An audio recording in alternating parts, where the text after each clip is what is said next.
That works. Hello, everyone. Thank you so much for joining Paul Sheesley and I, Christine Marie, on today's live conversation. We are diving into just honestly a follow up on a really, really important conversation that was had just before Christmas, why interpersonal relationships matter more than your work, which is a glaring statement. It's kind of like, really, that actually is the truth. And what we discussed with John Westman, executive himself and also a Harvard professor, we discussed why this is true and why it is so incredibly important that we know how to do relationships, why the interpersonal relationships and connection, both with ourselves but also with other people, really sets the foundation and groundwork for success in the workplace thereafter. And that success extends to our families and beyond. So, Paul, I'm so excited for this conversation today. We're really just diving deep into some of the questions that Mm. folks asked us that we didn't get a chance to cover. And so, with that, I'd love to just hand it over to you to just give a quick recap from your perspective on, what was some of the rocks that we discussed in the conversation with John, and then I'll Yeah, go ahead and lead us off with some questions. yeah. I think one of the main focus points that we discussed, that I think the summation of our session was really that everything is one to one, referencing relationships within the organization, even complex organizations. And as I work with individuals, and as we talked about in that webinar, I really think that progress happens on a one-to-one interaction. And I thought that that was a core theme that John and I had talked about, and especially in relationship to not just relationships, but we also covered aspects of like the nervous system and how our nervous systems are constantly and obviously always present with us in every decision, every commitment, and every risk, essentially, within a relationship. And so we talked about how nervous system regulation is so important, and really that inner architecture piece of the of understanding oneself within those specific relationships at work and the work environment. And I know we had also talked a bit about the importance of like dopamine, right? Dopamine hits in response to threat states versus reward states, and motivating individuals within the workspace. So those were the three fascinating topics that I think we encountered over that hour's time. And so obviously here to answer more detailed questions that we didn't have time for, and looking forward to it. Yes, likewise. Well, one of the questions that was posed to us, they actually wrote in via email ahead of time. So I'm really excited that we have this space dedicated to answer questions like that, and then also ones that came up during the conversation. The first one is, how can leaders really put clear guidelines in place to help employees understand the importance of workplace relationships? If someone is coming in with a predisposition that I'm here to do the work and they don't see the value in interpersonal relationships, how can leaders navigate that? Yeah. This is an interesting topic that comes out quite a bit with emerging leaders, Mm, especially within an organization that may come from more of a co-worker led equality relationship, if you will, and then mm, they emerge to a leadership position. And so they're trying to navigate the workplace relationships. mm, It comes to mind as I'm currently working with someone in that capacity. And I think that leaders are really most effective when they're able to treat those workplace relationships as serving the work. So mm, it's like we're building the relationship that people have that they have towards the work, but then we're also looking at it as a group, right? And so it's not the other way around, so to speak. And so I think clear boundaries, they don't require these rigid rules about closeness. I think what they require is like this consistent reinforcement of really just a few principles around the organization, mm, especially when it comes to like decisions, and those involving like whether it's like compensation or promotions or access to opportunity. I think they must be like explainable, right? So transparency is so important, I think, to establish healthy working relationships, mm, especially when there's like the power asymmetries that exist, like I just referenced, where we're talking about a manager and a direct report. I think that's where transparency matters the most rather than like punishment or some of those other concepts that actually drive away the connection in the relationship. And Mm, that's why I always emphasize disclosure and obviously transparency. And some of the things that John Westman and I had talked about was psychological safety. There's a lot of research on ethical leadership, and we can talk about things like perceived favoritism and trust factors that really uh, can drive close connective working relationships or drive them away. And so that's misconduct doesn't even need to exist. It's really looking at like trust, mm, favoritism, for example. These are some things that can heavily influence the working relationship. We mentioned the psychological safety piece. And I think when, there's fairness and there's visibility and there's transparency, and we're prioritizing everybody's roles, right? mm, And there's a clarity and there's a right. purpose. I think that ultimately feeds into the working dynamic and the relationship. Um, yeah, Yeah. Yeah, I appreciate that. Honestly, it reminds me of, a lot of folks that I'll talk to don't at first blush see the value in actually writing out your values. And I yeah, think it's kind of similar with interpersonal guidelines. Like this is how we will conduct our interpersonal relationships. It serves for the positive to say right. this is how we want you all to engage in a positive way, but then it also staves off the inappropriate dynamics. And so I'd be curious your thoughts on actual guidelines to like preventative guidelines in addition Sure. to informative guidelines, not just romantically, but to your point about once you do start connecting different spheres of executive to junior staff, how do you ensure appropriate boundaries and guidelines are in place? Yeah. So this is I actually like that question quite a bit because it gets into, at least for me, the kind of the psychology and organizational nerd that I am, uh, having an opportunity to look at behaviors and group dynamics. So, quite the watered down version is that we're really looking at these warning signs, and they tend to be behavioral rather than like moral, right? So, we're looking at these behaviors. And one of the first indicators that I find is information distortion. So, we're looking at these, when we talk about like clicks and stuff, we're looking at like these side conversations or even selective sharing or decisions that appear settled before the broader group has even engaged. So there's like that off balance piece. Another signal is like feedback avoidance. And I'm actually talking to someone now about how do we lead these check in groups without a feeling and appearing like we're in this micromanagement type of Right. leadership role.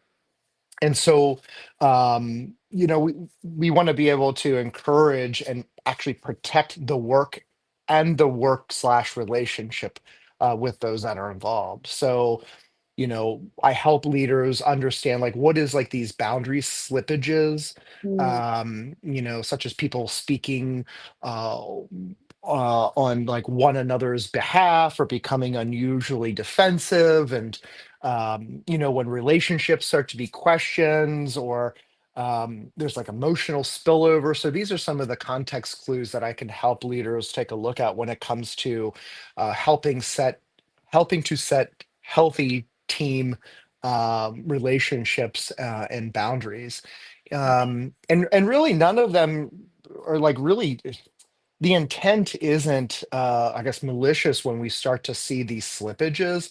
It's really more signals that a relational gravity is beginning to outweigh that like collective clarity. And so that's where I think, especially managers and leadership roles can begin to learn to how to evaluate kind of the temperature of the team by having relationships with them. And I think that's the only way that you'll be able to have constructive feedback or to access feedback in general to then have constructive conversations. I love that point that effectively the only way to lead well, especially when it comes to these interpersonal relationships guidelines, you have to have the relationship with a person, especially considering Mhm. every person is so different. Yeah. So, understanding, and correct me if I'm wrong here, understanding the behavioral signals Mhm. people are giving off rather than just almost like looking at the black and white. dogma of things. And that's Yes. hard, Paul. So I'd actually like to dig into that a little bit.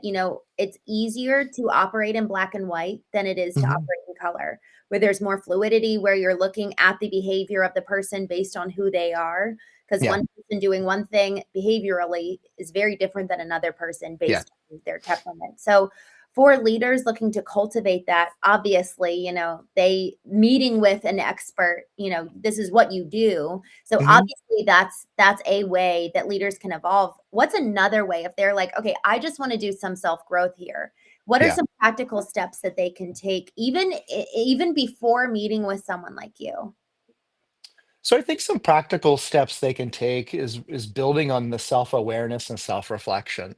Mhm. A lot of leaders have great questions and they talk so fluidly about their concerns, and they're kind of open-ended, kind of stuck points. And I'm like, listen to yourself talk. You're asking some really great questions. So one homework tool, if you will, is I'll have them ask questions or to put on paper the questions or concerns that they have, and then to go back and answer them to the best that they can. So whether that's an issue with colleagues at work or burnout or transition or just any numerical value of challenges that they have, I think just taking some time to reflect, and to truly define for yourself individually, what am I experiencing? What is the source? What is the question slash concern? And having an understanding of like where are we going to put our energy and efforts. So I think that's a very useful kind of basic tool of self-reflection that any person in leadership roles can use. So good. As you were sharing, it just Yeah. reminded me, if we really want to get to know other people, we have to get to know ourselves. So Start being aware. Start Yeah. No, by and it goes back to being in touch, I think, as well. So if you're in touch with yourself, then you have the capacity to understand how to be in touch with others. As we were talking about setting healthy boundaries within the work, I mentioned the word clicks, right? So it's interesting that I think a lot of organizations have clicks. And I think it's an opportunity to understand like what do those clicks actually mean, within that sphere, because clicks actually form when a series of people feel that they are under pressure. So it's not necessarily like an act of feeling excluded. It's just that people gravitate towards familiarity, especially when demands are high, or they're under pressure, or they're not being heard, or they're disgruntled. And so when we go back to, as you asked those two very important questions earlier on, which is why I want to kind of circle back to that, looking at the group dynamics is so important as a leader. And especially when it comes to like work productivity and motivation and the relationship that people have uh, to work, right? So the leader's role in those cases are not necessarily to dismantle that closeness, but to rebalance. And so we're always seeking balance. And again, bringing it back to the inner architecture, how are you balanced?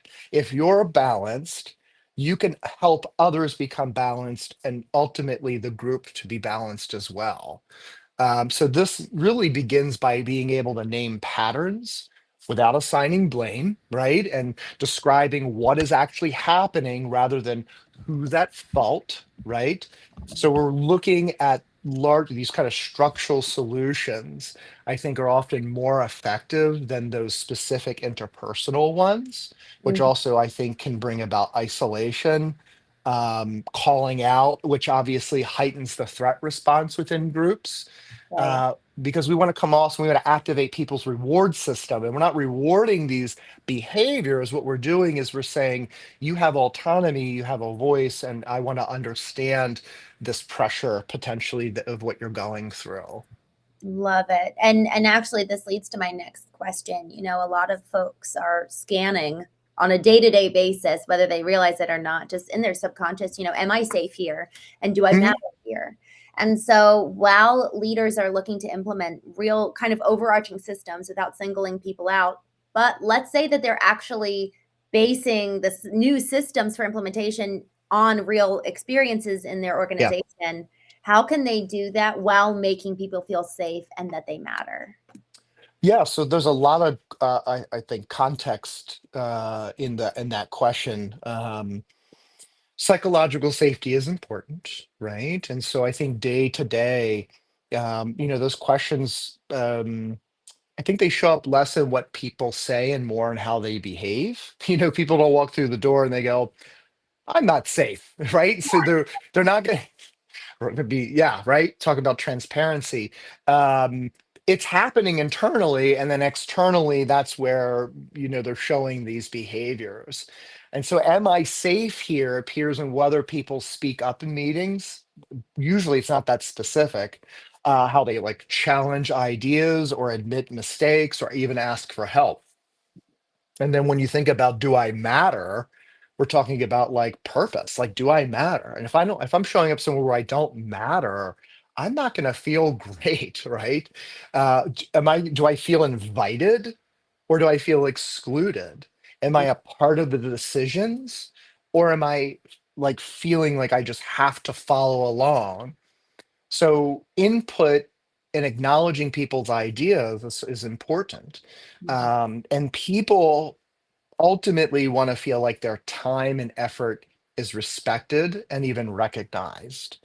And so when we think about psychological safety, when people feel safe and valued, they're going to contribute more ideas. They're going to surface problems earlier. They feel like they have an avenue to do that. And there's a ton of research that shows quantified percentages of people who've rated themselves feeling valued and safe and the output. And so you know, I think it's just important that leaders really kind of really emphasize the questions. And I even ask themselves, like, I wonder how my people feel, right? Do Yeah. they feel safe? Do they feel involved? And if you answer the question with yes, what's the proof? What are you actually doing that supports that? Mm. Or is it just it looks good, it sounds all right, and so therefore the assumption is I'm doing what I'm supposed to be doing. That's not how it works. It's really answering the question truthfully, like what am I actually doing to emphasize people's feelings of am I safe here? Mhm. Uh, do I matter? Mm. And so one, I love that you said, is there proof? Because I think otherwise it's all existential. So really putting in, yes, okay, so establishing guidelines like we do with our values, Yeah, identifying, okay, what are the warning signs? What are the behaviors of people not feeling safe? And then what's the proof that they are? So what are some, yeah, let's start with kind of those warning signs. What are the warning signs? You talked about these earlier. So I just want to circle back and then actually literally create a little list here. You sure. some of those you said boundary slippages, and so Yeah, effectively yeah, yeah. are warning signs maybe that it's not a healthy environment and that people aren't really feeling safe. You said speaking on one another's behalf, which I think Yeah, is yeah, really, really good. Are they right. actually able to use their voice? You Hmm. said emotional spillover. What does that mean? I don't remember how I used that in the context. When did I say that? But anyway, I'll talk more about like that shutting down, things to look for versus getting people, I think, to lean in, which is important. I'm trying to think of how I referenced the emotional spillover, and I'll have to come back to that.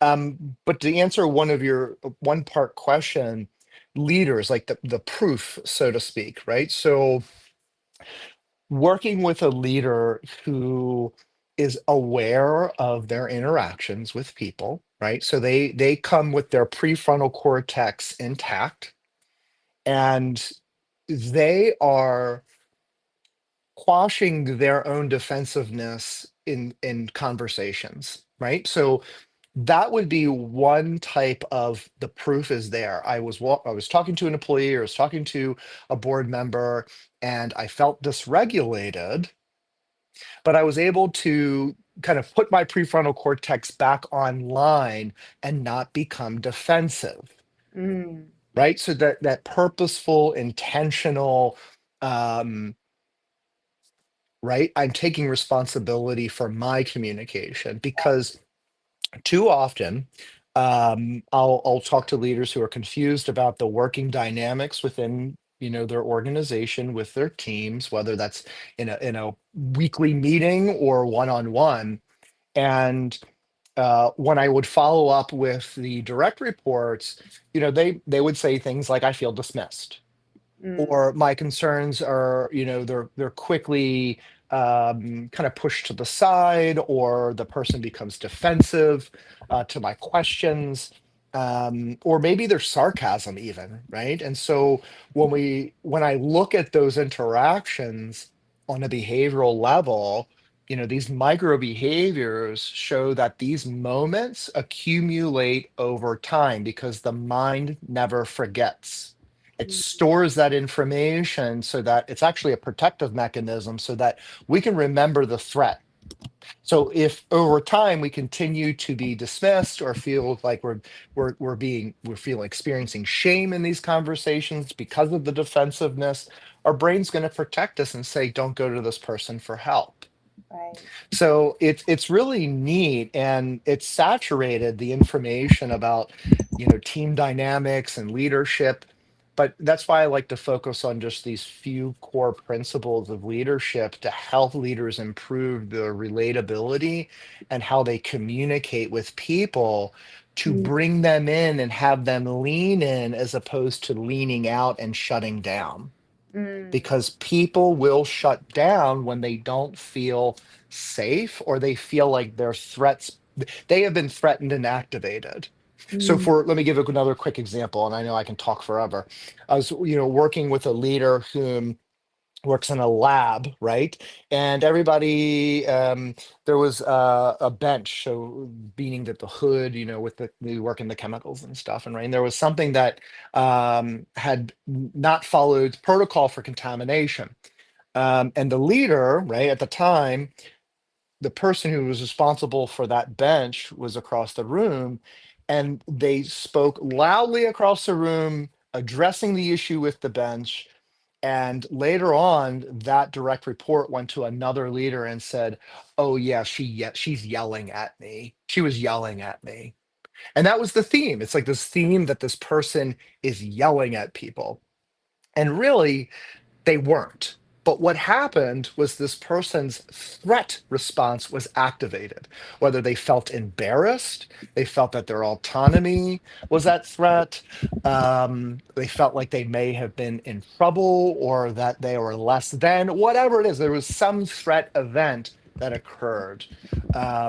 So it's nuanced, yes, but it's so important to be then able to come back to that person and go, I heard that something was going on. Let's talk about it, and let's kind of reformulate our relationship and not let that situation fester and be a reminder of what our interactions are going to be like in the future. yes, yes. What a good point, Paul, because otherwise they do store that. They store that Hmm. information, and then it's easy to, God forbid, start talking. Not gossiping Yes. is a very hard Hmm. habit to curb. Yeah. So I'd love to dig into this a little bit because it is really, and we see this. This is the importance of your work, that you're bringing in the psychological piece with coaching and executive performance, because so many people divorce the two and they don't understand how we need to understand how the mind and body work. Hmm. Otherwise, you're just only attacking the external and you're not actually getting to internal change. So I'm Hmm. so grateful for your work. And so my next question is, people aren't going into leadership positions understanding psychology. They don't even Hmm. understand themselves. So we've got two volatile people that have their own memories of things stored in their bodies, that then one little trigger can send them off and then they have no recollection of the real truth that happened. Um, Hmm. so I'd love to hear from you in terms of the leader, let's say, where they do have a bigger responsibility than, let's say, Jane, who had that bad memory and bad moment of somebody yelling, and now they're forever predisposed to you or somebody else. So let's say the leader's actually coming in and doing damage control, just creating a fake scenario here. So Jane is triggered. She's been yelled at. Hmm. You're the leader going in, and what do you do when Jane is activated? Well, I think it's, first of all, you have to be ready to enter into that repair, regulated yourself. So if we were to use that leader as an example, if they became offended by the rumor that they're a yeller, right? And then they kind of walk into that person's space and they're dysregulated, the other person is automatically going to become dysregulated and protected. Statistically, right? I love the statistic, by the way. It actually came out by John Gottman, who's studied relationships for Yeah. decades, is that if any one person in a conversation becomes defensive within the first 2 minutes of a conversation, the likelihood of that conversation reaching its completion, if you will, is like near zero. It's how derailing defensiveness is, because it causes us to enter into like a threat state, a withdrawal, a resistance. People are going to shut down. And so we really want to approach these complex, I call them complex because the other person is feeling like upset, right? It's complex feelings with, I think, with empathy, with openness, minimizing any perceived threat. They may still feel threatened, they may still feel disrespected or loss of control. And so our job is to understand like what went on for you in that moment. And then to be able to identify like what's the repair. Oh, you felt disrespected and embarrassed. I understand that. I can understand that and relate to it and empathize with it and make the correction and move on, right? Mm-hmm. And hopefully they're able to move on too. And if they can't, then obviously more intervention may be needed. Um, but Mm-hmm. again, it's very specific and kind of case by case, because these things happen in well-intended conversations. Right. If feedback feels sudden or it's public or it's ambiguous, um, it's just going to happen. People are going to feel threatened. And I think for any leader, just having a basic understanding of like, all Yeah. right, if it's going to happen, do I feel effective in helping people to then regain confidence in me and to then focus, not feeling disgruntled about the work, right? And what are some things, kind of some moves that I can utilize in these conversations to kind of rectify this, get this off my plate, get them back to feeling stabilized again and back to work essentially. Yes.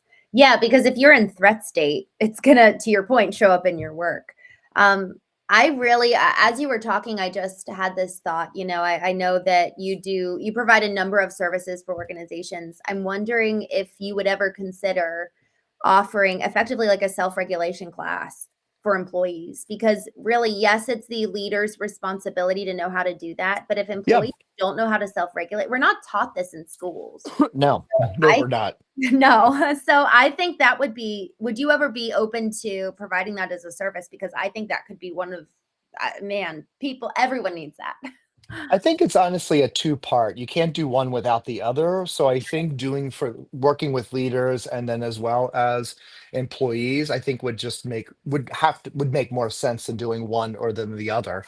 Because there's so much so if I worked within an organization, I worked with a leadership team, and then I worked with the employee section, and everybody's on the same page, Right, I think we're gonna have a better outcome, right? right. um, even just being able to teach leaders language, right? Yeah. Just basic communication things that they can do. Like, for example, one small shift that a manager or leader can take in a conversation is to name the intent before the content. Mm, I love that. Simple, right? Absolutely. Mm, Because when you name the content, as a receive on the receiving end, I've got to figure out what's your point, what's your purpose here. And if I'm already in a threat state, I'm automatically going to sweep that into the you're yeah, coming at me. But if wow. I come in with the intent to say, hey, I want to understand, or I Yes. want to repair this, or I want to get your feedback. Like you're actually putting their prefrontal cortex back online because now they know what you're there. So saying something like, my goal here is to understand, Yeah. not assign blame, or that's going to immediately reduce that threat.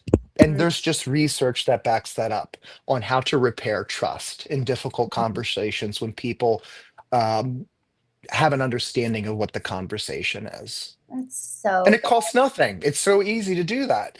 It's good. just practice on it, quite frankly.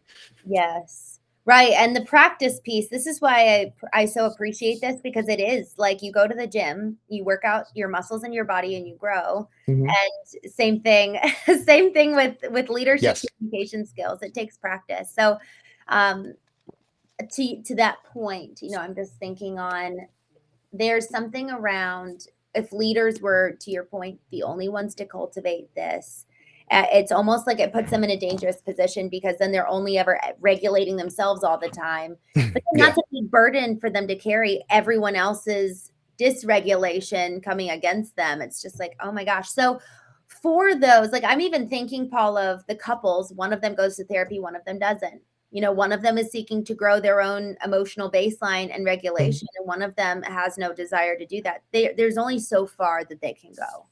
Right.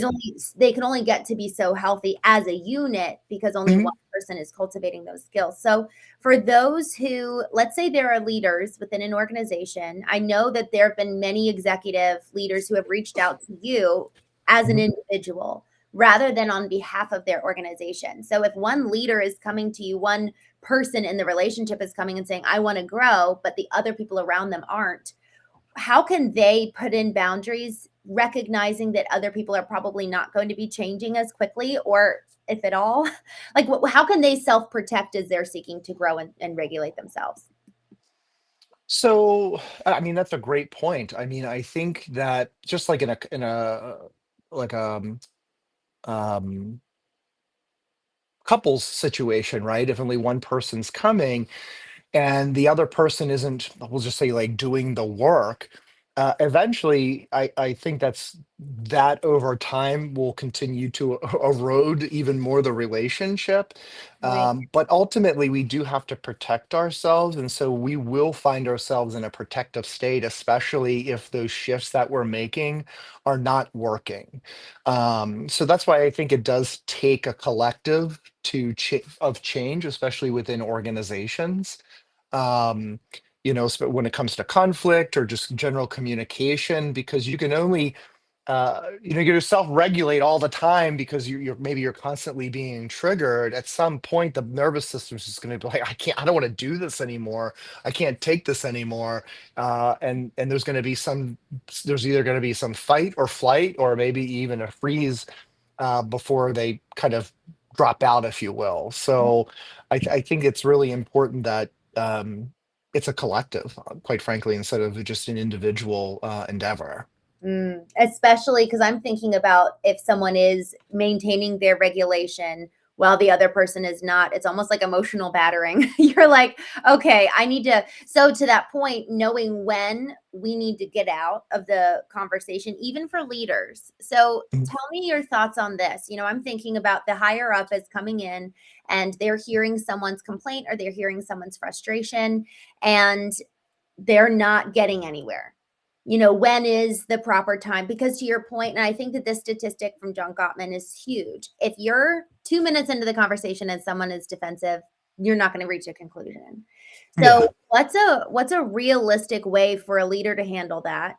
They're they're not getting anywhere. They're starting to feel charged. Do they say, let's talk about this another time? Do they say we need to pause this and come back later? Do they say we need to get a third party? What do they Yeah. do?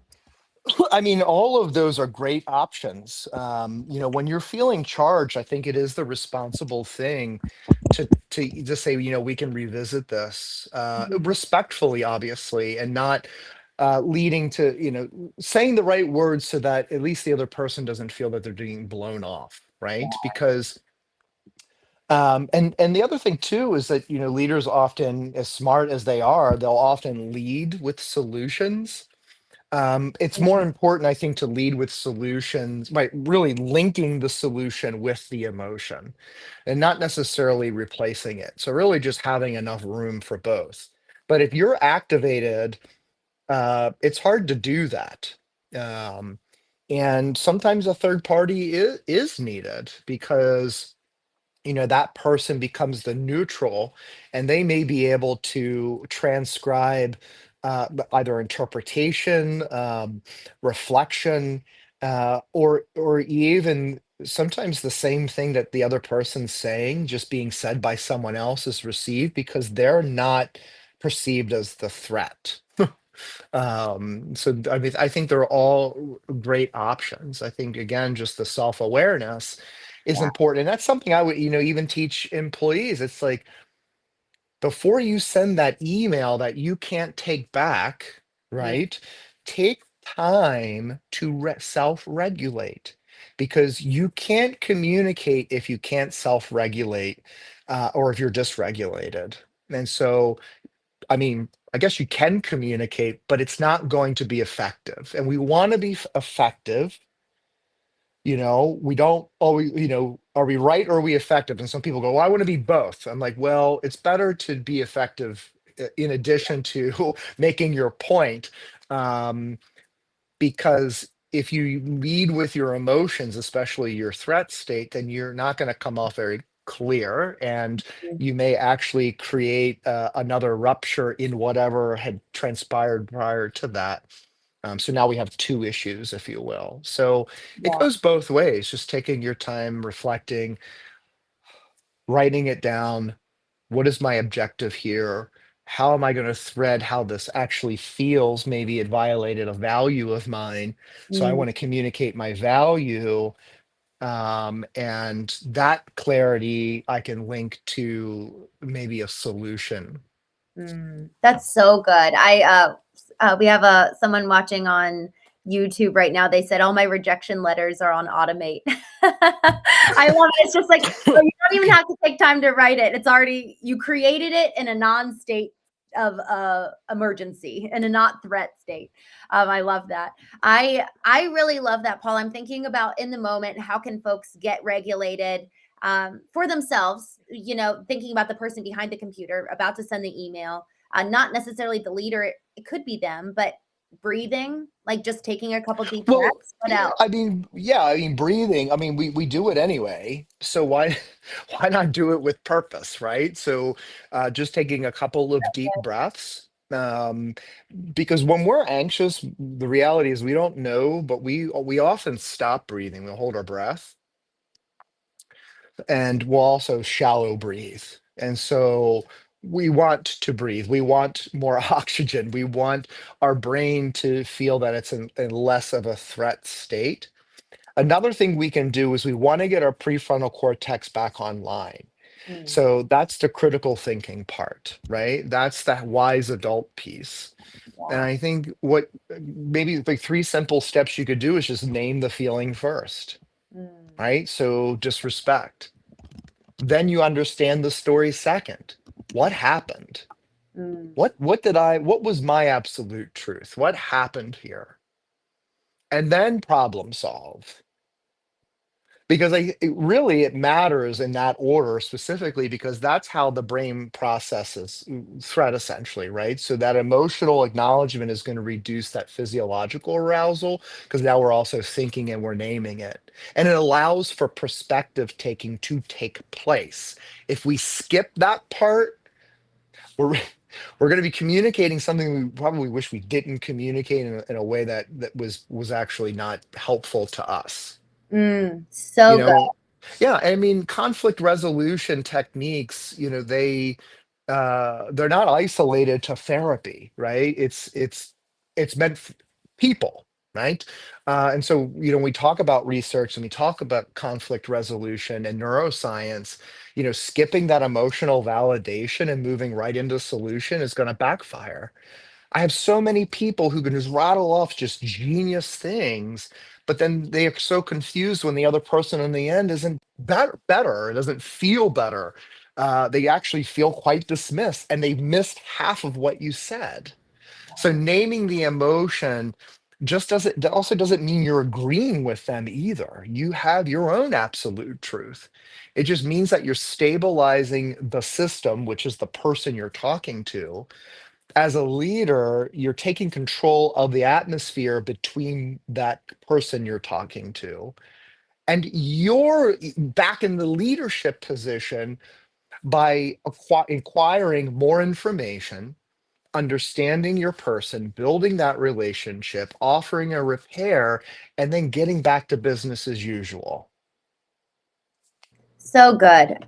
Paul, I'm wondering, if there's anything else, I've got a couple more questions here, but I'm just wondering from your examples and you working with leaders, do you have anything in particular recently that you've been working with anyone in particular on that, man, it's just really changed the way that their organization is running or the way he's showing up or she's showing up? Yeah. I work with a lot of CEOs, like fractional CEOs and uh, like private equity folks who bring in CEOs to come help reestablish, clean up, whatever word you want to use to reorg or restructure an organization that isn't doing well. And they're coming into patterns of people and work dynamic and production, and they got a lot to catch up on. And there's a lot on their plate, especially those particular CEOs that I work with and leaders.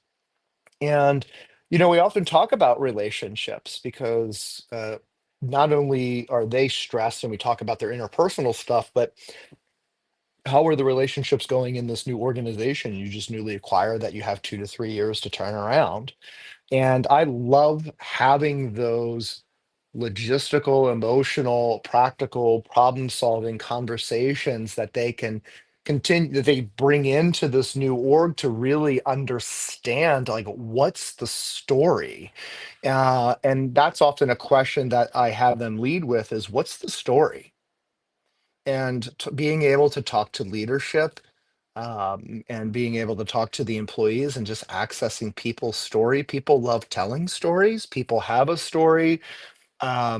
Often people will lead with the negative one. If there's a negative one, if there's a positive one, just great, just is equally important. But I think it's just so important to be able to get the story so that you keep the edge um, around the purpose and facilitating the new relationships of taking over that organization and the people. Yeah, I love the point about the fractional. I've served as fractional chief marketing officer before, and it's hard coming into a new organization. And to your point, there's such high expectations because you're not there full time. You're coming in with what they believe to be the magic pill, but no one talks about the relational component. So, Paul, that's so good and so incredibly important because if you're not being so intentional with understanding what the story is, man, you're coming in blind. Um, And the intent is to come in and improve, but interestingly, within people, there's actually a spike Mm, of stress, and really a sense of unpredictability. mm, So, not only are you coming in where maybe there's an atmosphere that obviously isn't working, mm, but yeah, because you're coming in, things are actually feeling worse for the people that are around you because people become hyper vigilant. The energy shifts. mm, Problem solving might mean losing a job, mm, right? And which is the case a lot of the time. And so people are in a threat state, and yeah, unpredictability just ultimately increases the stress response. It's going mm, to reduce the initiative, and I think it encourages people to really play it safe. And so, those I think those leaders have a task ahead of them to really find out, like, what's the real story, because what I'm coming into probably isn't the true story. This is just the story of now. What's the story of then? so good. I've got one more question for you before we wrap up today. Some leaders are very intense. They're very aggressive. They have a lot of energy, and frankly, they like to be fast moving and spontaneous. So, how do they balance that with being super consistent so that their teams feel psychologically safe? How do you do that balance? Yeah, so intensity, consistency, I think those are important terms because I was working with ones here, and we talk about intensity, and I'm like, I know you love a challenge, but at this rate of intensity, you're going to burn Mhm. out, right? All athletes love the intensity of a game, but you can't play a game every day. You're going to burn out. You're going to get some sort of injury, right? And so some leaders are actually naturally intensive, and they're fast moving. And so when I think about consistency, that's it's like, well, okay, well, I'm a consistent leader, and then it's like, okay, well, what does that mean, right? Like, how are you perceived as predictable? What are your predictable signals? What are you actually doing consistently that is predictable by others around you? And so teams will trust you more when you lead with consistency, even in how you show up. If you show up to the meeting frenzied, stressed, demanding, that is going to elicit the threat response. But if you're consistently calm, then everyone will view you as, they'll be reminded he's a calm person. He's reliable. I can go to this person. Right. Um, and so I think that intense leaders can develop safety in their groups by being consistent and how they show up. I think in their values, in the communication of purpose, how they make decisions, and how they emotionally respond to people over time. You can be fast paced, but you have to be consistent. If you're erratic, or you're sucking the energy out, or you're destabilizing, people are not going to respond to that very well. I'm wondering, how do these leaders get an audit? How do they get to know what other people really think? Do they do a blind assessment where they send out like a leadership assessment for their team? Is that giving the team too much power? Is that actually exactly right? No, I think leaders will come when there's a lot of warning signs, right? That they're not finding the congruence within their teams, or the productivity, or there's just this consistent misalignment, high complaints, lots of HR stuff, you name it. And so getting that view of the dynamic within the teams is important. There's a lot of assessments that do that, like the 360, for example. Um, I think, the time that it takes to do a 360, for example, assessment, and giving them their feedback, I could have already had a multitude of conversations and acquired that information and much more, and began the planning process with the leaders. And so I think there's often an overemphasis on these 360 assessments. Um, Now, I will sometimes do them, which is why I created my own to capture team dynamics, especially within leaderships and blind spots. But that's not what I'm leading with. What I'm leading with is our relationship and my purpose and my intent before evaluating the content or the context. Um, so I think that, again, having those perspectives is super important, and even helping the leader develop a system of feedback.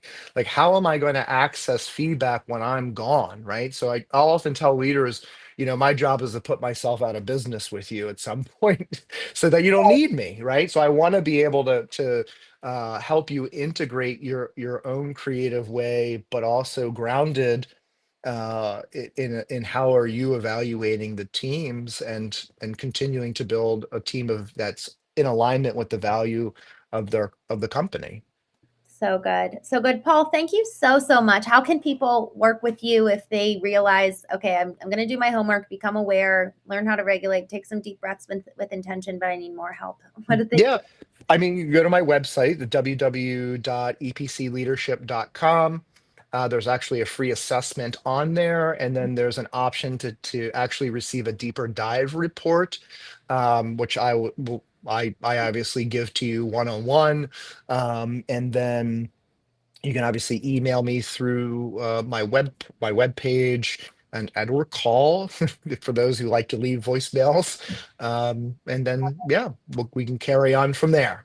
Wonderful. Well, what you're doing again is so important. You know, the integration of psychology with leadership and coaching. That's so rare. So thank you Yeah, for your time thanks. and for your Thanks for everybody listening. Yes. yeah, y'all, thank you so much for joining us. Let me know. Feel free to send Paul or I a direct message if you want the replay of the original conversation with John Westman. The three of us chatted just before Christmas. Amazing conversation. This was the Q&A as a follow-up. So feel free to reach out if you'd like that. And otherwise, Happy New Year, and we will talk Yep. with you soon. See ya. Bye. Bye.